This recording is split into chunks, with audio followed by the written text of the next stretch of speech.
Leader of the Official Opposition. Mr. Speaker, and I think all of us in this House and all of us who are watching know that for far too long, addictions were treated as a criminal justice issue, implying some kind of moral failure. All of this House, as far as I'm aware, accept now that addictions are a health issue. It's an illness, and it's a very difficult illness to treat. And so I'm going to ask the Premier to rise in this House and acknowledge, or perhaps he won't, that in fact addiction is an illness, not a choice. Premier. Thank you, Honourable Speaker, and I thank the member for his question and the context in which he put it in. All of us in this House recognize and acknowledge that for almost a decade now, an unacceptable number of British Columbians were succumbing to overdose deaths from a poison drug supply. We all know that addiction comes from a place of pain and trauma. We all know that people who have addictions are not criminals. They need to be treated as patients and given the care that they need.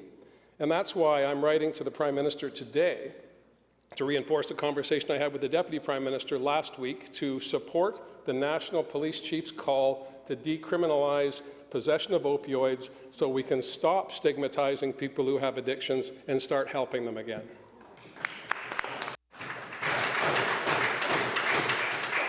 Leader of the Official Opposition on a supplemental. Well, Mr. Speaker, I've stood in the emergency room putting an IV line into a blue comatose person and injected Narcan and brought them back to life. That was no miracle, that was my job. I've talked to the grieving parents of the young person who's died of an opiate overdose. Since this government was sworn in, 3,917 British Columbians have died of opiate overdoses. And so I suppose it's a thin meal to hear the Premier give a politicized answer and avoid the entire question. It's a very simple question, Premier. Do you still believe that addiction is a choice? Premier. Thank you, Honourable Speaker. And just by declaring that it's a politicized response politicizes the question, Honourable Member. And I expected better from you based on what you just said about having someone's life in your hand in your former profession. All of us in this place care deeply about an unacceptable increase in overdose deaths. We were making progress. 2019 saw a 36% decline in the number of people that succumbed to overdose deaths because of the heroic efforts of healthcare providers, frontline workers, and the broader community.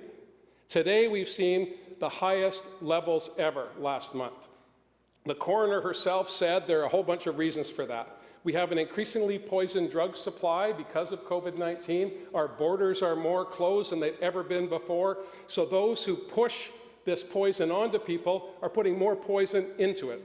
We're seeing more people using drugs alone because of social distancing. There's a whole host of reasons why this is happening, but I can tell you one reason why it's not happening, because it's being politicized. Let's put that to one side. Let's focus on the people that need help, and let's start doing that today, all of us together. Leader of the Official Opposition on a second supplemental. It's a very simple question, Premier. Do you still believe that addiction is a choice or not? Premier. Honourable Speaker, I never believed addiction was a choice. The question came to me as a comparison between COVID-19 and the opioid deaths from last week. If the member took 2 seconds to look at the context or spent 1 second giving me a call, he would have known that. I absolutely understand where addictions come from. You don't have a hierarchy of morality on this question, nor do I. All of us need to stand together, stop stigmatizing people, treat them as we need to, as patients, and help them. Don't stigmatize them.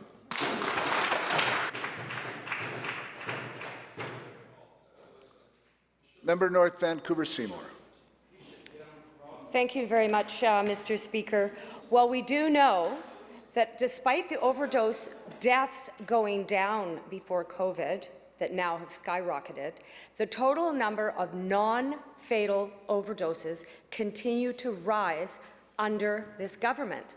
That means we do not have a comprehensive mental health and addiction system to actually get people well in this province. Last week, The Minister of Mental Health and Addictions repeatedly refused, after questioning by me during budget estimates, to clarify what the Premier's remarks were with regards to addictions being not a choice.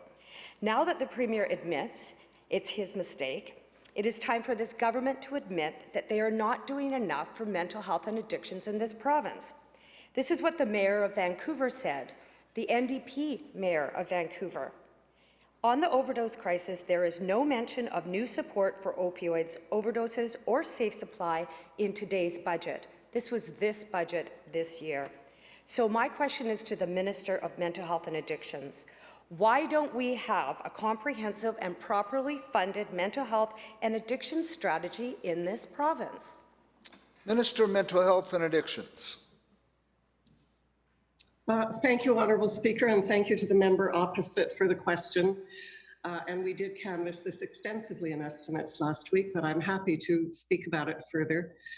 From day one, our government has made massive investments in the overdose response and in building a better system for mental health and addictions, Honourable Speaker. When we first took office in September of 2017, we announced an investment of $322 million over 3 years, which subsequently was expanded further on into our mandate. And Honourable Speaker, even the very first year of that commitment was 3 times what the previous government was spending on the overdose response. So we've continued to invest more resources in the overdose response and to build that better system for mental health and addictions care. But I think we need to be clear, Honourable Speaker, we were left with a system that was in chaos, that had enormous gaps, and we are working overtime to try and fill those gaps. And I want to speak about the issue of prevention, for example. Our investment in Foundry, for example, which is very much about building that continuum of care, is 5 times what the previous government's investment was in Foundry. We are also expanding the number of beds. I made an announcement last week about $13.5 million increased in investment in addiction treatment beds and supportive recovery beds. We've also announced just last week a major investment in the substance use integrated teams, Honourable Speaker, and those are so important because we know from the coroner that 4 out of 5 people who died of overdose were connected to the healthcare system in the previous year. We need to keep that connection. We need to keep them connected to care. We need to get them connected to treatment and recovery. And we also need to do outreach so that we go into communities, we go into housing, we go into those places where we know that people are most vulnerable and connect them to treatment and recovery and care. Honourable Speaker, there is much more to do. We will keep escalating our response. We will not take our foot off the pedal until we turn the corner on this terrible crisis. Member North Vancouver Seymour on a supplemental. Thank you, Mr. Speaker. This government has had a separate ministry devoted to mental health and addictions now for 3 years, and the overdoses continue to go up. And the minister continues to brag about Foundry, but we do know where Foundry came from. It was our government's investment that started Foundry. The Ministry of Mental Health and Addictions has the smallest annual budget of any minister, smaller than the budget of the Premier's office. In contrast, Alberta is funding 4,000 addiction and mental health treatment beds and spends 80 times more than this government does. And Alberta has half the deaths than British Columbia. There is an absence of will, political will, on the part of this government, which invests in just a pittance in recovery. Again, to the minister, when is there going to be a properly funded strategy that prioritizes getting people well and into treatment and into recovery? Minister of Mental Health and Addictions. Honourable Speaker, we are working across the continuum of care in order to build that better system of mental health and addictions. And I think it's really important perhaps to re-emphasize that our approach to this overdose response, our approach to treatment and recovery has several pillars, Honorable Speaker. It includes prevention, which I have spoken about. It includes harm reduction, and it includes treatment and recovery. And I know that the member opposite is fond of saying, well, we started Foundry, but that's a little bit like saying somebody started on primary care reform a number of years ago and denying the massive expansion that's taken place of primary care networks that have mental health and substance use services embedded. So, Honorable Speaker, just looking at prevention, for instance, our investment in Foundry Youth Centers, which, yes, the previous government started, is 5 times what it was when we took office in 2017. We're also investing in child and youth mental health teams in schools, starting in 5 school districts. And that's really about doing those wraparound supports, those robust child and youth mental health teams, so that we can prevent young people from turning to addiction in the first place, starting to tackle small problems before they become big problems and before they affect the child, the youth, the adult's entire life. And as far as the continuum of care, Honorable Speaker, we've expanded access to safe prescription medications. We're expanding access to treatment and recovery beds. We did the first, for the very first time, Honorable Speaker, first time in 10 years rather, increased funding for per diems, first increase in 10 years, and brought in tough new regulations so that the recovery sector would no longer be the wild, wild west in British Columbia, which was frankly a travesty and resulted in a number of tragedies over many years. Is there a lot of work to do? There sure is, Honorable Speaker, but we are working flat out to both save lives from overdose and to build that better system for mental health and addictions care. Leader, third party, and member Saanich North and the Islands. Thank you, Mr. Speaker. It's 3 years into this government's mandate, and we await the release of the Old Growth Panel report on the government's long-awaited old growth strategy, which they promised to be guided by the panel's report. British Columbians want their government to protect these ancient endangered ecosystems and stop the devastation that we're seeing in our forests. The destruction of productive old growth isn't uniform across the landscape. In some places, it will be depleted as soon as 10 to 20 years. In some places, the next 3 months, 6 months, 1 year make a huge difference for protecting impact groves of ancient forest. Unfortunately, the rarest and most productive forests are going first. We need an immediate pause in these critical areas, home to some of the last remaining productive, unprotected old growth on Earth, while a strategy for science-based old growth management across BC is developed. We can't wait any longer. My question through you, Honourable Speaker, is to the Minister of Forests, Lands, Natural Resource Operations and Rural Development. Will he pause harvesting in old growth ecosystems at the highest risk and provide supports to affected workers while he works on the promised old growth strategy? Minister of Forests, Lands, Natural Resources and Rural Development. Thank you, Honourable Speaker. And thank you to the member. I'm happy for the opportunity to discuss our old forest plans for the province. We undertook the old growth strategic review because of a lack of action on this topic by the previous government. There is a need for stronger steps to protect biodiversity and to support workers and communities dependent on the forest resource. We are taking a science-based, thoughtful, and serious approach. And I want to thank the panel for their work. Al Gorley and Gary Merkel, over 4 months, went to 45 different communities and received thousands of submissions by emails and written. We're committed to release publicly the review panel's report within 6 months, as the terms of reference said, and we are well on track to meet that commitment. As for actions that will rise from the report, again, I want to quote from the terms of reference. We will engage in a government-to-government consultation with First Nations before setting policy direction in response to the report. See in that quote.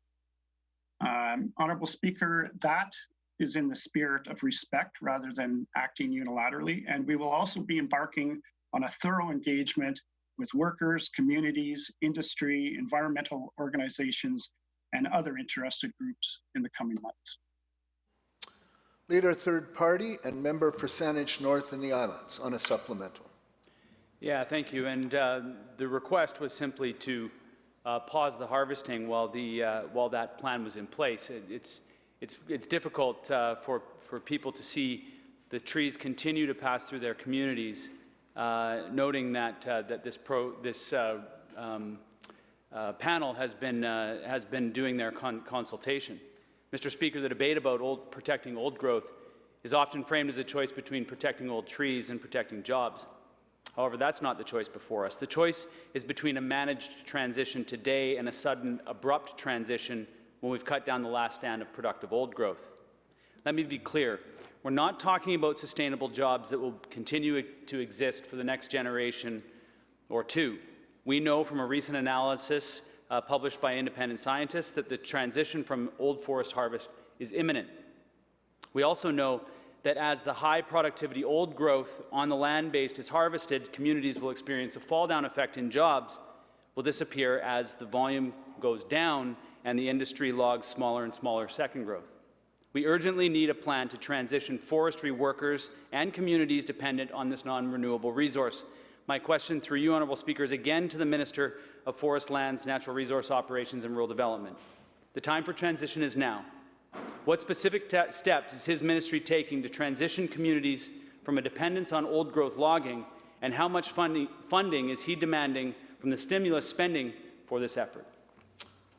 Minister of Forest, Lands, Natural Resources and Rural Development. Thank you, Honourable Speaker. Well, I want to assure the member that we've begun transition work already for forest-dependent communities and workers to diversify the local economy, and really that's at the basis of his question. A couple of examples of that are recent community grants that we announced. Port Hardy, for instance, received $60,000 for boatyard haul-out feasibility study. Port Alice received $80,000 for an interpretive sign project. And First Nations received over $92,000 of First Nations Consortium to expand cold storage and freezing of local seafoods to fulfill local markets. I also want to make sure that members know that workers who are already displaced from the forest sector on the coast are able to access through the Ministry of Labour, the offices we opened last year for retraining purposes and for getting support services for themselves to look to the future and other employment. We also have focused on reducing log exports and bringing more fiber, in other words, less waste left behind in cut blocks. And an example of that is funding we supplied to Forest Enhancement Society BC for 19,000 cubic meters of fiber around Port McNeill that otherwise would have been left in the forest. Over $250,000 grant. We're also focusing on mass timber to increase value over volume, because we know volume available for timber products will be less in the future. Mr. Speaker, we are committed to implement a new and up-to-date comprehensive old forest management strategy in consultation with First Nations that will address important biodiversity concerns and support workers and communities, which will include a further transition as needed. And the member knows that we will be putting forth our recovery plans as far as the economic recovery very soon in the coming months. That will include measures to assist forest-dependent communities as well. Member Richmond Queensborough.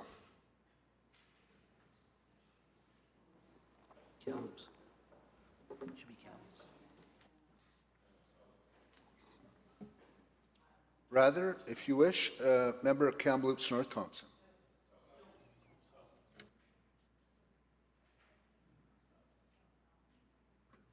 Member Kamloops South Thompson. Thank you, Mr. Speaker. The Premier's lack of help for those suffering from addictions is having a profoundly negative impact across our province. Without proper supports for those in need, the government is simply warehousing people in neighborhoods throughout British Columbia. Alistair Kent in Victoria writes this, and I quote, "Simply moving issues into another vulnerable neighborhood is unacceptable, and the lack of consultation is an insult," end quote. So my question is to the Minister of Housing, and it is this. For a government that has made literally an art form of consultations, why is the Minister of Housing being so dismissive and unwilling to consult with neighborhoods just like Alastair Kent's? Minister of Municipal Affairs and Housing. Thank you very much, Mr. Speaker. Let's be really clear here. We inherited a crisis that was years in the making. And we also then were faced with a COVID emergency, a COVID crisis. And we needed to move quickly to get people indoors. We had to thin shelters in order to make sure that people stayed healthy, Mr. Speaker, in order to create distance. And so we moved people indoors. We moved very quickly, Mr. Speaker, so that people could be safe, so that the workers that are there could keep people safe and make sure that people are supported as well. Member Kamloops South Thompson on a supplemental. Well, thank you, Mr. Speaker. Bottom line is this: the government has made a choice to not properly fund the number of beds and the required wraparound supports for those in need. Last week, the government, with great fanfare, made a housing announcement in Nanaimo. Problem is, the government news release neglected to mention one key detail. Nanaimo is actually getting a net gain of 0 beds. And that means by simply moving people around the community, hundreds of homeless and at-risk individuals will remain without a roof over their heads or the supports that they need. Meanwhile, the negative impacts of the minister's approach on the broader community and on small businesses will continue to worsen. So to the Minister of Housing, my question is this: when will the minister build the supportive housing units with the wraparound supports that are so desperately needed in the city of Nanaimo? Minister of Municipal Affairs and Housing. Thank you very much, Mr. Speaker. Well, in just over 2 years, more than 2,000 people have a home that they didn't have before because the people on the other side of the House didn't take action. And, Mr. Speaker, they have supports, Honourable Speaker. They all come with 24/7 on-site supports and help for residents to access additional specialized care in the community. Mr. Speaker, we are seeing tremendous progress here. We have people who are telling us about how their lives have changed. In fact, Mr. Speaker, I just want to the member mentioned Nanaimo. When we moved people into supportive housing in Nanaimo, and it was temporary, Mr. Speaker, it was temporary because members may have forgotten, because they seem to forget their 16 years, so they may not remember 2 years, but that there was a tent city, Mr. Speaker, and we moved people on an emergency basis into housing with supports. And you know what happened, Mr. Speaker? Those people needed to go and get new government ID because no one recognized them anymore. They were looking healthy. They were no longer gaunt. They were getting 3 meals a day. They were being cared for, Mr. Speaker, and I'm very proud of the fact that we signed an MOU to build permanent housing for those very same people. Member Richmond Queensborough. Thank you, Mr. Speaker. The minister talks, but those who need help aren't getting it. That's the homeless, that's the residents who see the government warehousing people, and that small business left to deal with the consequences. Yolanda owns Java Joe's in Victoria. She told CTV News recently that since the province purchased the Comfort Inn, she has been threatened and is worried about her own safety. She says, quote, "I've been threatened a few times in the past month alone," end quote. To the Minister of Housing, why is she choosing not to help these small business owners who are already dealing with the impact of the pandemic? Minister of Municipal Affairs and Housing. Thank you very much, Mr. Speaker. We know that people and communities have been struggling with homelessness. Homeless people have been there for a long time. It's been years of neglect where provincial governments and federal governments have not invested in affordable housing, Mr. Speaker. And this is what happens when you do not invest in people. They wind up becoming homeless, Mr. Speaker. They fall out of the bottom of the housing continuum. And that is what's happened, Mr. Speaker. We are investing in housing, $6 billion in housing, making sure that not only once their people are stable and have their health back and are able to make decisions, they can move into affordable housing. We are building the entire continuum, Mr. Speaker, because it has been lacking for decades. Member Richmond Queensborough on a supplemental. Thank you, Mr. Speaker. The reason businesses are speaking out is because they haven't been consulted with. Here's another hard-hit business, yet another story. This one is Dodds Furniture. Company president Love Dodds says the amount of crime and harassment has skyrocketed recently. Quote, "They're on the streets. There is drug use right in front of us. There's drug dealing right in front of us. They're screaming at us. They're sleeping in our parking lots, end quote. These local businesses are now being forced to hire extra security due to this minister's incompetence, Mr. Speaker. To the Minister of Housing, why is she choosing to leave small business owners on the hook? Minister of Municipal Affairs and Housing. Thank you very much, Mr. Speaker. These vulnerable people are already a part of our communities, and we can choose to house them with supports, or we can leave them like the other folks did on the other side of the House, without anything. I prefer, and I know that British Columbians prefer, to house people and to support them. We also, Mr. Speaker, with every single one of our projects, we set up a community advisory committee, and we have business representatives on those committees to make sure that we are continuing to engage the community and continuing to make sure that we are getting the feedback from the community so that the operators understand what more they need to do. But the other thing I have to say, Honourable Speaker, when I listen to the members engage in such a manner, I see them pitting people against each other. I see them suggesting somehow that those who are most vulnerable are not worthy of support, not worthy of housing. And I find that very frustrating, Mr. Speaker, because I have seen them on the other side around COVID. I've seen their response around being in this together. And I would invite them to work together with us, to house people, to support people, to wrap our arms around them rather than using them as political pawns. Member Coquitlam Burke Mountain. Thank you, Mr. Speaker. The Howard Johnson's Hotel is the new norm. British Columbians are seeing the lack of on-site support at facilities across the province as the government warehouses people. Jacqueline Semple writes, quote, "My parents, ages 88 and 89, have lived in the West End for over 65 years. I am concerned for their safety now. Offering accommodations in hotels is certainly not going to solve the problem. People should be treated with a team of professionals," end quote. To the Minister of Housing, why is she choosing not to provide the proper on-site supports for people in need? Minister of Municipal Affairs and Housing. Thank you very much, Mr. Speaker, and we've certainly canvassed this question before in the House around how we do provide supports for people. And in fact, I will remind everybody about how at 7 p.m. we all cheered for those very support workers who are keeping people safe, who work with them to provide them some support. So let me read into the record for the member opposite. This is another job description for a support worker in one of these facilities. So they participate in case planning with clients and or healthcare providers by performing duties like interviewing clients to identify problems and needs, obtaining required information from a variety of sources, including their care providers, documenting client needs and wants and assisting them to determine appropriate programs for their care, advocating for clients by problem solving around financial assistance, accessing community resources, obtaining volunteer or work placements. They're also required to observe clients, identify and assess potential emergency situations, develop short-term strategies to deal with such situations, including de-escalating challenging behaviors. They're to do reports to medical behavior and other problems as required. They're to provide feedback about clients' needs, their performance, their progress. Honourable Speaker, all of these are supports that people need. We make sure that they get access to the medical supports that they need as well, and that's what is available 24/7 on site for these residents. Member Coquitlam Burke Mountain on a supplemental. Thank you, Mr. Speaker.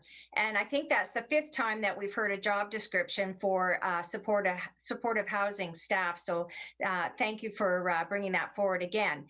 But look, there are more than 100 people living at Howard Johnson's Hotel. Over 90% of them have addictions and mental health issues. Clinical workers, doctors and addiction specialists rotate, and they're on site once or twice a week. The burden to support people facing major challenges is on the support workers. But there's only 24 hours in a day, meaning workers are barely able to provide 5 minutes of support to those 100 people living at the site. And that's not enough for people facing major challenges. To the Minister of Housing, will she provide adequate funding so those who need access to wraparound services can have more than 5 minutes of support a day? Minister of Municipal Affairs and Housing. Thank you very much, Mr. Speaker. Well, I have to say, when we talk about 24/7 supports, and more than 5 minutes a day, I have no idea what she's talking about. I have visited a number of those, and there's lots of opportunity for group counseling, for one-on-one. There's lots of opportunity to work together to develop case management. Do we have more to do, Mr. Speaker?